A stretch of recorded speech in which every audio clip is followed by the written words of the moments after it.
Hoje eu quero conversar com vocês sobre o fato de que ninguém escolhe relacionamentos sem que, ao escolher relacionamentos, a gente invoque, ou a gente permita, ou a gente conceda o acesso de um espírito à nossa existência. Relacionar-se é permitir que um espírito entre na nossa vida. Sempre. Pode ser um espírito do bem. Pode ser um espírito do mal. Pode ser um espírito trigo. Pode ser um espírito joio. Pode ser um espírito luz. Pode ser um espírito sombra. Pode ser um espírito treva. Porque eu sou espírito. Você é espírito. Tudo que a Escritura nos diz no Novo Testamento, vinculadamente ao significado da relacionalidade humana, ela faz questão de afirmar e ressaltar o fato que relacionar-se é invocar ou consentir. Sempre. Você tem, por exemplo, Jesus dizendo em Lucas, no capítulo 10, versos aí de 4 em diante, quando ele diz: ao chegardes numa casa, dizei, paz seja nesta casa. Se naquela casa houver um filho da paz, seja sobre ele a vossa paz. Se não houver, que ela retorne para vós outros e não permanecei naquela casa. Por que ele diz isso? Ele que recomenda o máximo possível de encontro humano, de solidariedade humana. Porque o encontro humano não necessariamente é um relacionar-se. Esse tipo de relacionar-se invocativo, ou concessivo, ou de permissão de acesso, acontece em certos níveis de intimidade consentida na vida da gente.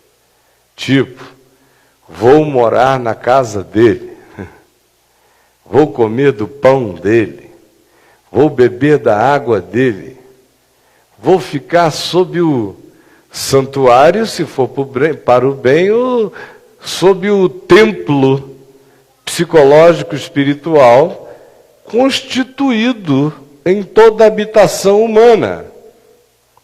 E o encontro com ele, dependendo do nível de proximidade, vai ser um encontro sempre extremamente invocativo.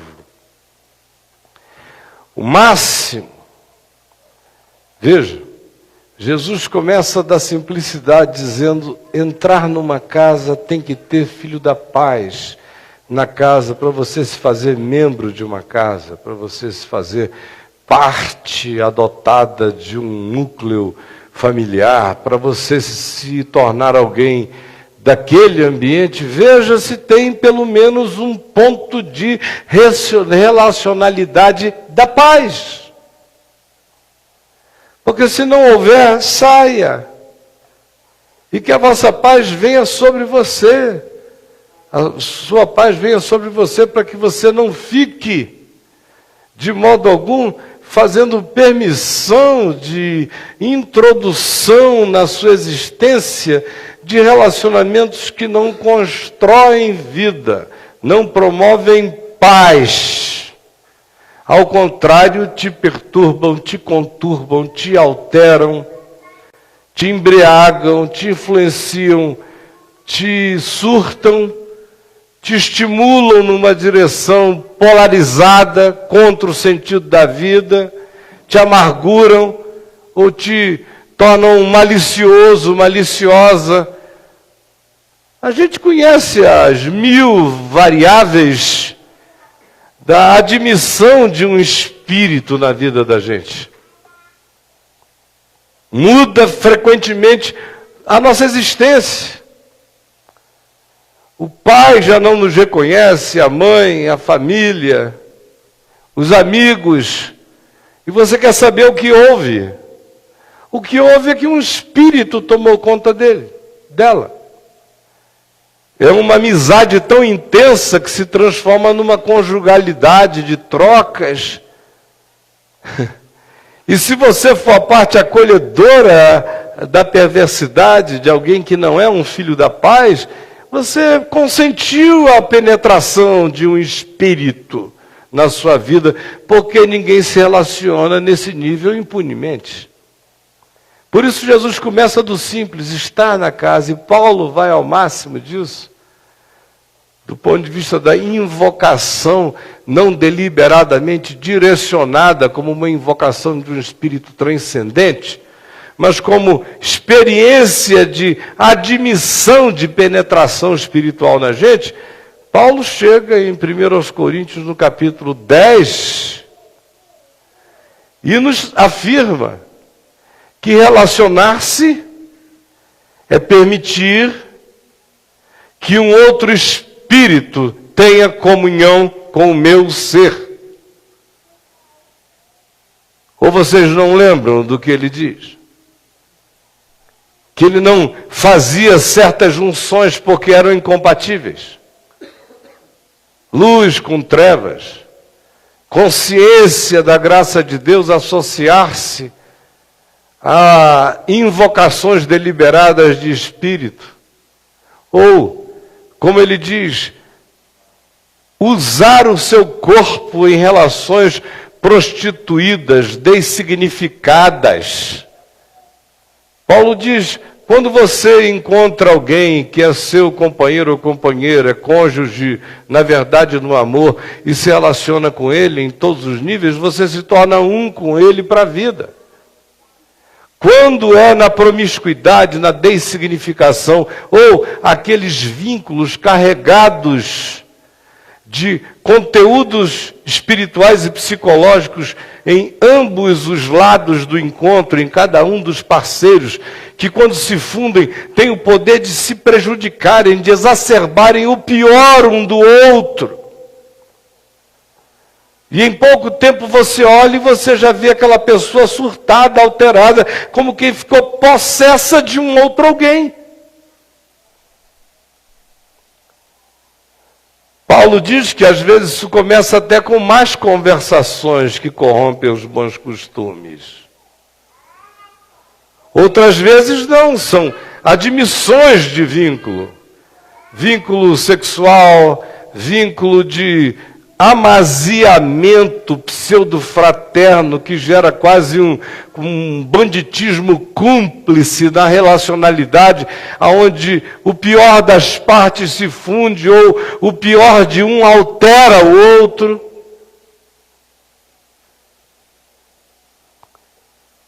É só vocês olharem aqui, para eu não ficar falando aparentemente só sobre conceitos, é vocês observarem as vidas de vocês. Você tinha um pai sensato, até um dia em que ele se apaixonou por uma mulher louca, e ele se tornou uma outra pessoa, como se tivesse ficado possesso, irreconhecível. Ou você tem alguma recordação na sua vida de algum tempo em que você fez a concessão de penetração de um vínculo de natureza fraterna na sua existência de alguém que era extremamente encantador, carismático, agradável, ao mesmo tempo carregava um espírito de sedução que pervertia sutilmente tudo, e quando você se percebeu, você já estava alterado. Se é que se percebeu. Ou a gente vê, às vezes é um rapaz que está andando no seu caminho, aí encontra uma determinada menina, e aquela química que se gera ali, o encontro de necessidades, de carências, ou o poder psicológico de um chegando e afirmando justamente uma área de carência do outro, que faz esse outro se abrir de todo, seja lá para o que for, que deste, que faça isso, proceda para ele. Daqui a pouco você vê, o cara está todo alterado, o caminho dele foi mudado, a vida dele foi totalmente alterada para o mal, como quem ficou possesso. O caráter muda, as atitudes se tornam outras, o comportamento não precisa nem falar. Mas, às vezes, a maneira de ver a vida é completamente mudada por causa de um negócio desse. Porque relacionar-se é invocar ou é consentir. É claro que esse princípio tem o seu aplicativo vinculado à sabedoria das coisas, que é como Jesus pretende que seja. Vocês vejam que existem pessoas no Evangelho que dizem: mestre, eu te seguir-te-ei, para onde quer que tu fores. E Jesus diz: não, comigo não vai dar. E o Judas, que ele chama e deixa vir, está escrito lá para que se cumprisse a Escritura. No mais, para ter aquele nível de intimidade, de dormir ao lado, de fazer xixi junto, de passar noite e dia juntos, para se tornar amigo, ele escolhe não pessoas perfeitas, mas pessoas sinceras, bons espíritos, humanos, sinceros. Tinham as suas complexidades? Tinham. Mas tinha uma grande virtude: tudo brotava logo. No mais, você não vê. Ele não chama ninguém do Sinédrio: vem comigo. Ia estragar. O grupo ia ficar possesso de um espírito. Ele não chama nenhum rico, ávido por dinheiro, para andar com ele. Iria corromper todo o processo. Ele não diz: vou recuperar esse promíscuo enquanto ele se torna meu apóstolo, a gente vai melhorando ele. Não. Você vê que ele encontra com publicanos, com pecadores, com meretrizes, atende, janta, conversa, é chamado de amigo de pecadores. Mas você não vê criar um harém de todo esse pessoal e fazer uma putaria sob os auspícios da bondade divina. Os amigos dele, olhem em que casas ele entra. Onde é que ele parte o pão, onde é que ele tem a comunhão simples e desguarnecida dele. Aonde o encontro não é missão, o encontro não é a batalha da persuasão, é um descanso de estar. É na casa de Marta, de Maria, de Lázaro, é na casa de Pedro. O resto é evento. Estada, ficar sob, admitir a intimidade, para ele, precisava ser uma experiência de comunhão para o bem. e não de possessão para o mal na minha mente, nem nas minhas percepções, nem na minha alma, nem no meu espírito. Vocês vejam como ele trata isso também de maneira tão prática, quando dizem a Jairo, o chefe da sinagoga, que a filha dele está morrendo. Aí ele sai e corre para Cafarnaum, porque era lá que Jesus estava. Chega e conta a história e Jesus diz: eu vou à tua casa. Está indo, aproxima-se uma mulher, aquela que pega na orla das suas vestes, em relação a quem ele diz: quem me tocou porque de mim saiu o poder. Tem toda aquela história, ele está andando na direção da casa de Jairo quando aquilo ali acontece. Aquilo é um parêntese da viagem. Só quando ele está a caminho, chega o primeiro grupo dizendo a Jairo: não chateis mais o mestre, porque a tua filha está morta, ele não pode fazer mais nada. Aí Jesus sabia que aquele pessoal não estava dizendo para Jairo não chatear Jesus, não incomodar Jesus. Estava apenas dizendo: ele não tem poder para resolver o que já visitou a tua casa. É fatal. Deixa ele aí. Passou da alçada dele. É o que eles estão dizendo. Aí Jesus ouviu esses que trouxeram a notícia e disse...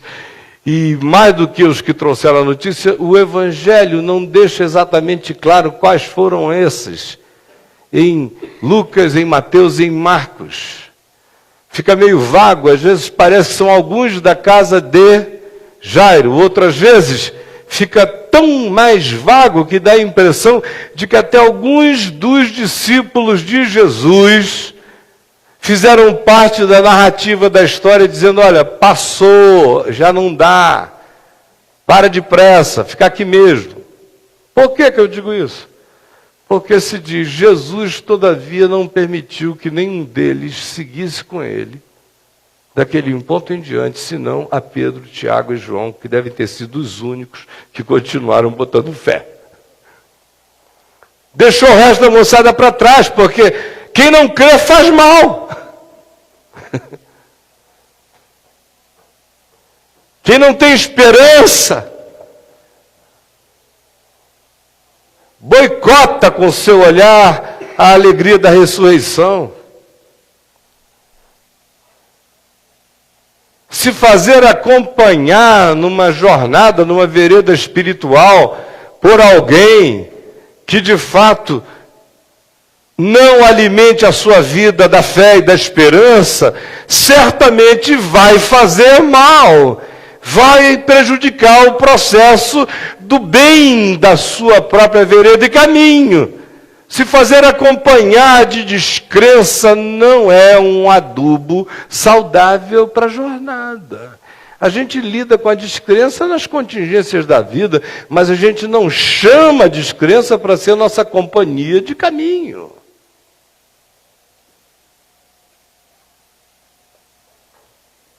Aí ele chega na casa de Jairo e encontra lá um outro grupo que estava chorando, de carpideiras locais. E Jesus disse: não choreis, porque a menina não está morta, apenas dorme. Aí eles caíram na gargalhada e riram de Jesus. Aí Jesus disse: esse pessoal também não entra. Não entra, faz mal lá dentro. Faz mal. Estavam chorando, mas é um choro da descrença, é o espírito do conformismo, é o espírito da celebração negativa do poder da morte. Não quero lá dentro. E só permitiu que entrassem com ele Pedro, Tiago, João e os pais da menina. E chegou lá dentro, pegou a garotinha pela mão, que devia ter os seus 13 anos de idade, e disse: Talita cumi, menina, levanta-te. E a pôs em pé. Agora, você está dizendo que isso influencia negativamente? É claro, já leu lá em Marcos 6, verso 6. Jesus de Nazaré, como se diz que ele não pôde fazer ali os seus milagres, senão alguns poucos, impondo as mãos sobre os doentes, e admirou-se da incredulidade deles. Como era uma espécie de campo de força contra a graça, o tempo todo. Não de terceiros apenas fora, mas até dos necessitados. Necessitados que não criam, que riam da desgraça ao invés de abraçarem a perspectiva da esperança. Faz mal, gente, assim. Ficar possesso dessas companhias, desses espíritos, é um horror. Como aqueles do mau humor, sobre os quais Jesus falou, que compararei essa geração aqui, que é insatisfeita com tudo. Nem Deus consegue agradá-los. Vocês são como meninos na praça, que a gente convida para brincar de chorar, e vocês não querem, dizem que não gostam. A gente convida para brincar de rir, vocês também não gostam. Porque veio João Batista, que era o cara que só os convidava para o cemitério, para chorar, e para o deserto, e para se arrepender. Ninguém quis chorar com ele, o drama. E veio o Filho do Homem, que come, bebe, conversa, entra, sai, que é uma caravana de misericórdia ambulante, e vocês também não gostam. Nem Deus pode ajudar vocês. O que é casar com isso? Ter isso como melhor amigo? Meu Deus! Escolher essa comunhão é algo que nos responsabiliza profundamente. É por isso que a gente vê aqui na palavra o apóstolo João, na primeira epístola dele, no capítulo 4, dizendo a nós que uma das coisas mais fundamentais para a nossa existência seria nós termos a possibilidade de aprendermos a discernir espíritos. Amados, não deis crédito a qualquer espírito. Aí a gente fica sempre pensando que ele está falando de... De que é que vocês acham que ele está falando? De uma sessão espírita? Aonde a gente vai dizer, é mesa branca, eu vou dar crédito. Se não for, se tiver batuque, eu não vou dar. Não, claro, jamais. Paulo nunca pensaria que nós iríamos, ou João nunca pensaria que nós iríamos tratar disso prioritariamente como que espírito eu invoco assim, em transe. Não, isso não existe no Novo Testamento. A revelação é de olhos bem abertos, é lucidez, é fé, é escolha, não é transe, nunca. Então, antes de qualquer coisa, leia o contexto. Verso 1, desça lendo, você vai ver quem são esses espíritos aí. Ele diz, saíram do nosso meio, estavam entre nós, andavam aqui com a gente, fizeram um mal danado. Toda a carta, essa epístola de João, a primeira, a segunda, a terceira, é para ajudar a entender e a discernir espíritos de porco, como, por exemplo, um tal de Diótrefes, que era um idiótrefes que havia por lá.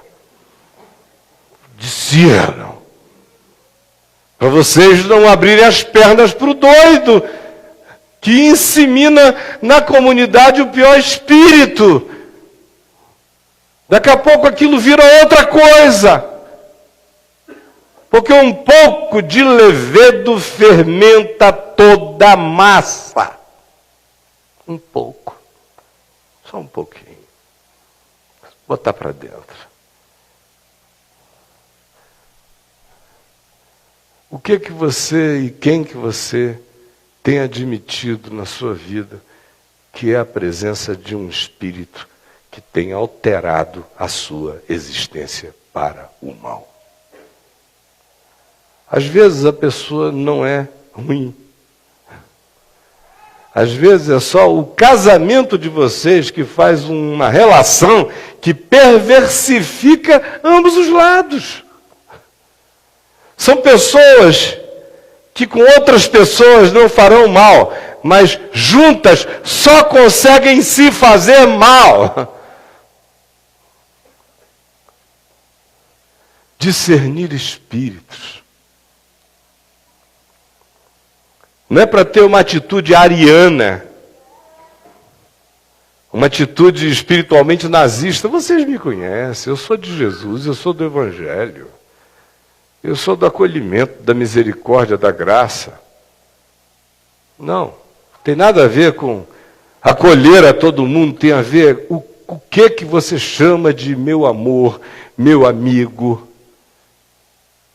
de meu íntimo, de meu companheiro, de meu sócio, em qualquer que seja o nível. O que você enfia para dentro da sua vida? Consente, você enfiou um espírito.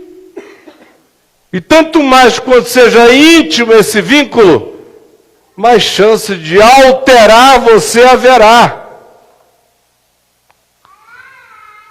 Ou por que será que Jesus não brincou com a alternativa? Lucas 10. Quando chegardes numa casa,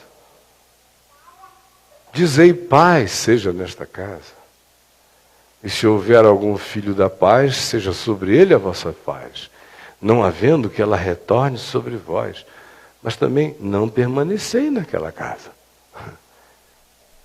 Ele estava mandando os discípulos irem para todo lado, pregando o evangelho, expulsando demônios, ressuscitando mortos, encontrando gente. Mas encontrar gente, ajudar gente, socorrer gente é uma coisa. A outra é permitir a comunhão que faz o corpo de um outro entrar no meu corpo. Permitir a comunhão que consente com que o espírito do outro se funda com o meu na manifestação daquilo que Paulo chama, Pedro diz, desculpem, na primeira epístola, no capítulo 3, no verso 7, quando ele diz que é a mesma graça de vida, o mesmo telhado de vida, o mesmo commonness. É o que ele diz em 1 Coríntios 10. É nesse nível que relacionar-se. É uma invocação ou é uma concessão de penetração de um espírito em mim? Filhinhos, discerni os espíritos para ver se procedem de Deus. Quando se trata de trazer para esse nível de comunhão, eu tenho que saber. Quando tem a ver com a minha mesa, com a minha cama, com a minha casa, com a minha família, com a minha amizade, com a minha intimidade, com os intestinos da minha história, com aquilo que é santo, que são as minhas pérolas. Jesus disse, não as lanceis aos porcos.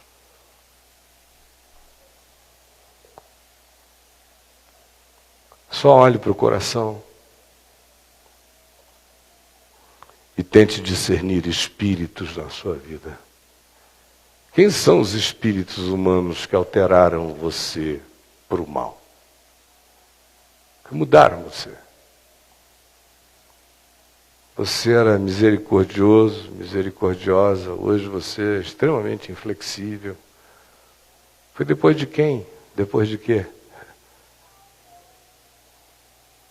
Você era justo, você ficou permissivo.